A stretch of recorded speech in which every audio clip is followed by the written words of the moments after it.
शिवराज राक्षे आणि महेंद्र गायकवाड यांचं 3 वर्षांसाठी निलंबन करण्यात आलंय। कुठल्याही स्पर्धेमध्ये खेळता येणार नाही असं रामदास तडस म्हणाले। महाराष्ट्र केसरी स्पर्धेत गोंधळ घातल्यामुळे त्यांच्यावर ही कारवाई करण्यात आलेली आहे।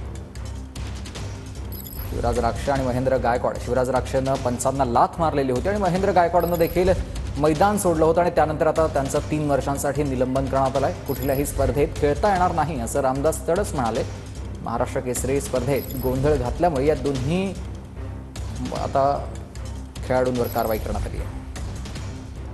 त्यांनी पंचाला लात मारणं, शिवीगाळ करणं हे काही एका खेळाडूला शोभण्याजोगत नाही आहे आणि म्हणून आम्ही या ठिकाणी निर्णय घेतला की शिवराजला 3 वर्षासाठी आम्ही या स्पर्धेतून सस्पेंड केलं, त्याला कुठेही खेळता येणार नाही।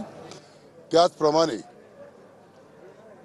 फायनलमध्ये महेंद्र गायकवाड आणि मोहोळ यांच्यामध्ये जी कुस्ती झाली होती, त्यांनी कुस्ती खेळत असताना या हाफ टाईममध्ये पंचासोबत वाद केला, शिवीगाळ केली, आमच्या कार्याध्यक्षाला सुद्धा अरेरावीची भाषा वापरली।